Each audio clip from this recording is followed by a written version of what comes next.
Welcome again dear students. Welcome to my channel maths with Pooja. और आज के lecture में हम एक बार फिर से चैप्टर 9 राशियों की तुलना के कुछ और क्वेश्चंस देखने जा रहे हैं, जो कि बहुत ही ज़्यादा आसान क्वेश्चन हैं, जिनको करने में आपको मज़ा भी आएगा। इससे पहले मैं इसी चैप्टर के 2 पार्ट्स अपलोड कर चुकी हूँ अपने चैनल पर, तो वहाँ से आप देख सकते हैं। ये सबसे आसान क्वेश्चन हैं हमारे। पहला क्वेश्चन है बेटा हमारा 1200 का 50% होगा, और ये 4 ऑप्शन है। बहुत आसान। 1200 का मतलब गुना, 50% का मतलब 100, नीचे 100 लगा दिया, 2 जीरो से 2 जीरो कट गया, तो बेटा 12 पंजे 60 और 1 जीरो पीछे लग गई, ये आ गया 600। वैसे भी 50% का मतलब होता है आधा, तो 1200 का आधा कितना होगा? 600। तो हमारा सही उत्तर हो जाएगा बेटा ऑप्शन नंबर बी। बहुत ही आसान प्रश्न है। अगला प्रश्न है 40 का 40% होगा। तो इस तरह के प्रश्न में पहले संख्या लिखो 40, इस का मतलब गुणा, और 40% का मतलब है 40/100। जीरो से जीरो कैंसिल, जीरो से जीरो कैंसिल, 4 चौक कितना हो जाएगा भाई? 16। तो हमारा आंसर आ जाएगा 16, जो कि हमारा ऑप्शन नंबर डी है। ये बेहद आसान वाले क्वेश्चन, मैं बार बार इस बात को कह रही हूँ आपको। आगे बढ़ते हैं भाई। ये है प्रश्न संख्या 3 अपनी। प्रश्न संख्या 3 क्या कहती है? 40 का कितना प्रतिशत 16 है? ठीक है, तो इस तरह के प्रश्न करने के लिए क्या करते हैं? माना 40 का x% बराबर है कितना है? 16। कितना? गणित में जब भी कोई क्या कितना आ जाए तो उसे x मान लो। तो ये हो गया 40 का कितना की जगह x% बराबर है 16। अब जरा इसे हल कर लो भाई। 40 की जगह 40, का मतलब गुणा, x% का मतलब ऊपर x और नीचे 100 और बराबर है 16। अब जस्ट हमें इसे हल करना है और x का मान निकाल देना है बेटा। तो जीरो से जीरो कैंसिल हो गई, 2 दूनी 4, 2 पंजे 10। ये लेफ्ट में हमारा आ गया 2/5x बराबर है 16। अब इससे हमें x का मान निकालना है, तो हम 5 को राइट साइड में ले जाएंगे तो ऊपर जाएगा, और 2 ऊपर है, राइट साइड में लाएंगे तो नीचे आ जाएगा। तो यहाँ मैं करती हूँ, ये x बराबर है 16 गुना 5/2। समझ रहे हैं मेरी बात को? 5 डिनोमिनेटर में था, ऊपर चला गया, 2 न्यूमरेटर में था, नीचे आ गया, 2 8 16 और 8 पंजे 40। तो x का मतलब आ गया 40, यानी कि हमारा उत्तर हो गया 40%। प्रश्न क्या था कि प्रश्न क्या था कि 40 का कितना प्रतिशत 16 है? तो हमारा आ गया 40 का 40%। अब मैं एक बात और आपको यहाँ बताना चाहूँगी कि अभी अभी हमने एक प्रश्न किया है, ये प्रश्न संख्या 2, कि 40 का 40% होगा कितना? 16। इसी प्रश्न को घुमाकर किताब वाले ने यहाँ पूछ लिया कि 40 का कितना प्रतिशत 16 है। तो ये देखो ना, 40 का 40% 16 है। अब यूँ पूछ लिया कितना प्रतिशत 16 है। तो अगर हमें दूसरा प्रश्न समझ आ गया तो तीसरे का उत्तर हम मुँहज़बानी भी दे सकते हैं, लेकिन तरीका मैंने इसलिए बताया कि यहाँ अगर और कोई संख्या होती तो हम कैसे करते। आगे बढ़ते हैं अभी प्रश्न संख्या 4 पर। x का 40% बराबर है 200 है, तो x का मान ज्ञात करो। कितने आसान सवाल हैं, सब एक ही पैटर्न पर है। x का मतलब गुणा, 40% का मतलब बेटा 40/100, और ये किसके बराबर है? 200 के। ठीक है भाई, हल कर लो। यहाँ जीरो से जीरो कैंसिल हो गई, ये काटना चाहो तो आप काट सकते हो, नहीं तो आप यहाँ देखो, मेरी बात ध्यान से समझो। x लेफ्ट में है, लेफ्ट में रखो, बराबर है राइट में 200 है। ठीक है, ये 10 बच गया, इस 10 को ऊपर ले जाएंगे तो गुणा में 10 आ गया, और ये 4 ऊपर है, ये नीचे आ जाएगा। कैंसिल कर दो, 4 एकम 4, 4 पंजे 20, जीरो। यहाँ 50 बचता है, यहाँ 10 बचता है। 50 और 10 की गुणा आ जाएगी 500। तो आपका सही उत्तर हो जाएगा सी पार्ट 500। चौथे का हमारा सही उत्तर हो जाएगा सी। आगे बढ़ते हैं प्रश्न संख्या 5। 60 का 40% क्या होगा? तो 60 गुना 40/100, जीरो से जीरो कैंसिल, जीरो से जीरो कैंसिल, 6 चौक 24, तो हमारा सही उत्तर 24 आएगा, जो कि हमारा ऑप्शन नंबर डी है। ये बिल्कुल आसान से आसान वाले क्वेश्चन अब मैं इस लेक्चर में आपको करवा रही हूँ, ये भी आपको आने चाहिए।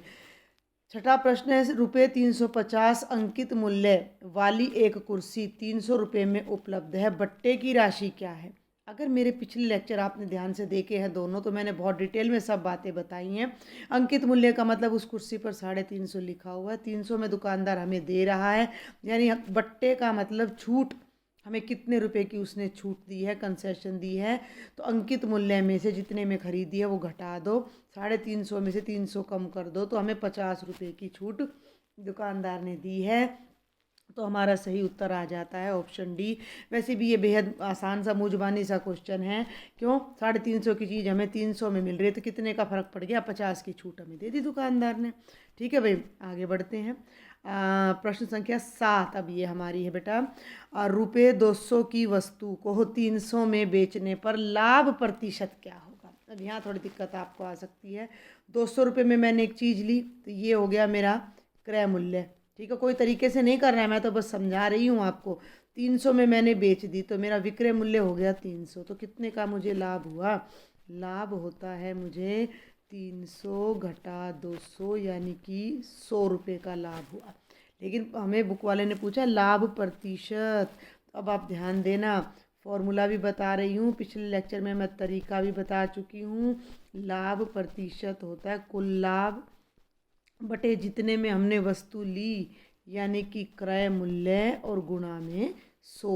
लाभ है 100 रुपये, क्रय मूल्य यानी जितने में खरीदी 200, और गुणा में 100। 2 जीरो से 2 जीरो कैंसिल, 2 से 100 को काटिएगा तो 50। तो हमें उस बिजनेस में 50% का लाभ हुआ, तो हमारा सही उत्तर आ जाएगा ऑप्शन नंबर बी। ठीक है भाई, आगे बढ़े। 8वां प्रश्न, 75 पैसे का रुपये 2 से कितना अनुपात होगा। अपने पिछले लेक्चर में मैंने बताया था कि जब भी अनुपात ज्ञात करें तो दोनों इकाई समान होनी चाहिए। ये है 75 पैसे अनुपात 2 रुपये, तो रुपये को पैसे में बदल लो। ये हो गया 75 पैसे। 1 रुपये में कितने पैसे होते हैं, 100, तो 2 रुपये में कितने पैसे हो गए, 200। तो ये बन गया 75 बटे 200। अब मुझे तो 25 का पहाड़ा याद है, तो 25 थी 75, 25 आठे 200। आपको याद नहीं है तो आप 2-3 बार करके 5 पर काट लीजिएगा। ये आ गया 3 बटे 8, और अनुपात में बदलते हो तो 3 अनुपात 8 आपका उत्तर आता है, और ये है आंसर नंबर ए आपका। ठीक है भाई, आगे बढ़े। 14 ही क्वेश्चन है, बहुत आसान है। प्रश्न संख्या 9 हमारी क्या कहती है। एक प्रेशर कुकर का अंकित मूल्य 450 रुपये है, और वह 360 रुपये में उपलब्ध है, बट्टे की राशि 450। 450 का कुकर 360 में मिल गया, कितने बच गए, 0। 15 में से 6 गए 9, 90 रुपये हमारा बट्टा हो गया। 90 रुपये की हमें दुकानदार ने छूट दे दी। आगे बढ़ते हैं प्रश्न संख्या 10 पर। 50 आमों के समूह में 60% आम बिल्कुल पके हैं। ध्यान देना भाई, कुल आम है 50, 50 का 60% पका हुआ है, बिना पके हुए कितने आम हैं। ठीक है, तो जो पके हुए आम हैं वो कितने हैं, 50 का 60%, ये आपको निकालना आना चाहिए। तो का मतलब गुना, 60% का मतलब 60 बटे 100, 6 पंजे 30। 50 में से 30 आम पके हुए हैं, तो कितने आम ऐसे हैं जो बिना पके हैं। भाई कुल आम 50 हैं, 30 पके हुए हैं, तो बिना पके कितने हो गए, 20। ये पेन भी मैंने आपको समझाने के लिए चलाया, नहीं तो जब हमें पता लग जाता है कि 50 में से 30 आम हमारे पक रहे हैं, तो 20 तो बिना पके निकलेंगे ही। ठीक है भाई, तो ये हमारा आ जाता है 10वें क्वेश्चन का आंसर नंबर बी।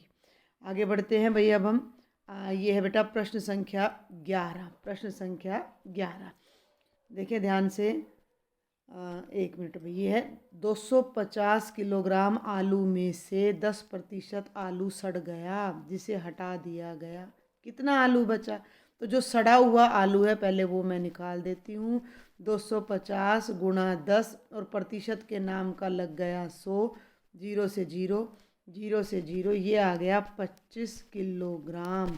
250 किलोग्राम में से 25 किलोग्राम आलू खराब थे, बचे कितने, घटा दीजिए। 10 में से 5 गए 5, 4 में से 2 गए 2 और 2 सवा 200, 225 किलोग्राम आलू हमारा बच गया। तो हमारा राइट ऑप्शन हो जाता है ऑप्शन नंबर बी। इनसे आसान प्रश्न भाई आपको मिल नहीं सकते, मैं फिर कह रही हूँ। प्रश्न संख्या 12, ये 3 ही प्रश्न और रहते हैं।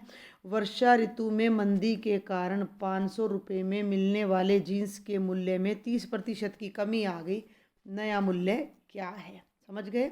एक जीन्स है जो पहले 500 रुपये में मिलती थी, बारिश की वजह से उसके दाम में यानी बिक्री कम हो गई, तो दुकानदार ने सोचा कि भाई कुछ कमी कर दो।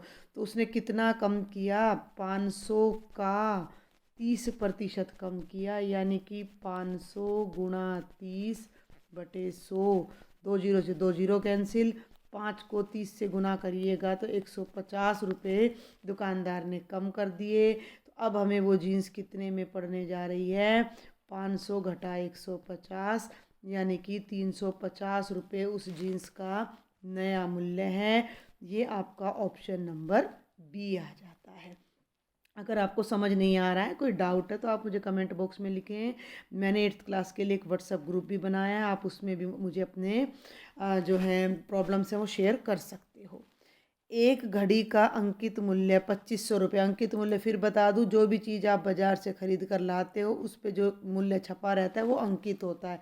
तो घड़ी के ऊपर 2500 रुपये लिखा हुआ है, इस पर 10% बट्टा दिया जाता है, तो विक्रय मूल्य क्या होगा? भाई दुकानदार ने कह दिया कि भाई मैं आपको 10% की छूट दे रहा हूँ, तो 2500 का 10% का मतलब 10/100, यानी कि 2500 का मतलब क्या बताया था मैंने? का मतलब बताया था मैंने गुणा। तो ये हो गया 250 रुपीज़ की आपको छूट मिल जाती है। तो घड़ी अब कितने में पड़ने वाली है? तो 2500 में से 250 घटा दीजिए, 0। 10 में से 5 गए 5, 4 में से 2 गए 2 और 2, 2250 रुपये में अब वो घड़ी आपको मिलने वाली है। और ये है हमारे आज के लेक्चर का लास्ट क्वेश्चन, क्वेश्चन नंबर 14। एक वस्तु 8000 रुपये में खरीदी गई और 10% लाभ पर बेची गई। लाभ बताएं। ठीक है, कितना आसान है। जितने में खरीदी 8000 में, और 8000 का 10% हमें लाभ हुआ, तो ये हो गया 8000 गुणा 10/100। 2 जीरो से 2 जीरो कैंसिल, ये 80 धाई 800 रुपये हमें क्या हो जाता है? लाभ। तो हमारा सही आंसर 14वें का आ जाता है ए। तो इस छोटे से लेक्चर में ये मैंने कुछ सिलेक्टेड क्वेश्चंस आपको करवाने की कोशिश की है। अगर आपको मेरे लेक्चर्स अच्छे लगते हैं तो please do share with your friends, comments करें, शेयर करें, और मेरे चैनल को सब्सक्राइब करना बिल्कुल भी ना भूलें। अगर आप मेरे चैनल को सब्सक्राइब करते हैं तो आगे भी मैं लेक्चर्स बनाऊंगी जो आपको फाइनल एग्ज़ाम में बहुत हेल्पफुल रहेंगे। Thank you students.